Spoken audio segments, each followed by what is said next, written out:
Factsverse presents Dolphin surrounds swimmer, and when he looks down, he realizes what is beneath him. Help us spread the word about Factsverse by clicking that like button, and also be sure to subscribe and click the notification bell so you don't miss our future videos. Adam Walker. Adam Walker grew up in Nottingham, UK, and growing up he loved sports. When he was a teenager, he played cricket and rugby in high school. His brother was athletic as well, and their father, Peter, was always on the sidelines cheering on the boys. Unfortunately, Adam suffered from back and knee injuries, and he could no longer play the contact sports that he loved. But being the true athlete he was, he decided to take up competitive swimming because his previous injuries wouldn't be able to affect the way he swam. Following in his family's footsteps. When Adam graduated from university, he decided to follow in his family's footsteps and begin a career in sales. He was smart and dedicated and was able to work his way up to national salesman. He was really making a name for himself in business, but he always felt like there was something missing in his life. In 2006, Adam got on a plane for a family vacation in Australia. The in-flight movie was called On a Clear Day You Can See Forever. It was about a man who decided to swim the English Channel after losing his job.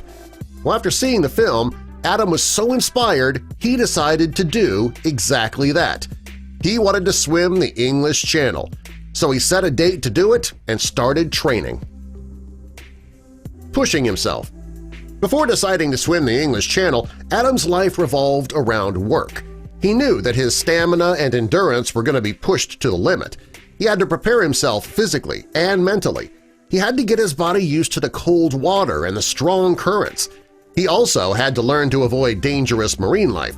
Planning and preparation took quite a while, and he worked hard to prepare. The swim. Adam felt he was ready, and on July 14, 2008, he conquered the English Channel, but it wasn't easy. He got sick from the swells and the currents. He also ruptured a tendon in his bicep, but he knew that he had to soldier on. He said he felt like he was in a washing machine. He reached his goal, but he wasn't satisfied. He set a new goal. He wanted to swim the Strait of Gibraltar. It was a shorter distance, and the water was warmer. On July 5, 2011, he swam the strait back and forth. He became the first British person to achieve that goal. While Adam was training, he heard about a long-distance swimming marathon called Ocean's 7. Since the English Channel and the Strait of Gibraltar were on the list already, he was already ahead of the game. He was determined to swim all 7 on the list. He wasn't prepared for what happened when he tried to swim the Cook Strait. Conquering the Ocean 7. Adam managed to swim through the Molokai Strait in Hawaii, the Catalina Channel in California, the Tsugaru Strait in Japan, the North Channel between Great Britain and Ireland. He is one of only 10 swimmers and the only British man to complete the challenge so far. It took him 6 years to complete the Ocean 7. He had many experiences during his swims, but nothing like the experience he had with a group of dolphins. Troubles in the water.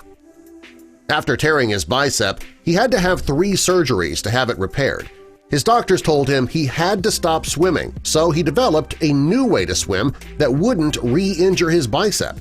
When he was swimming the Molokai Strait, he was already swimming for 17 hours 2 minutes when he was stung by a dangerous jellyfish called the Portuguese man-o'-war.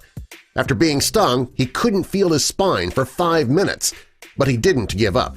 He had to pull the tentacles off his stomach, and he felt like he was paralyzed. When he tried to take on the Catalina Channel in California, he was terrified.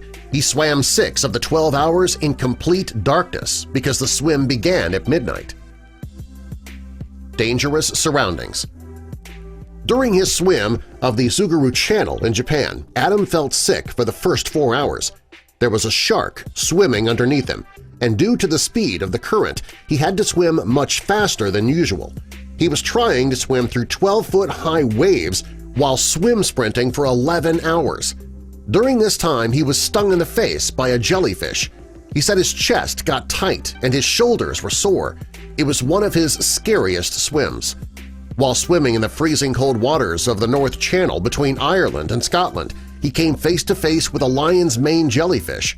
He completed the swim in pain after being stung by the jellyfish a few times.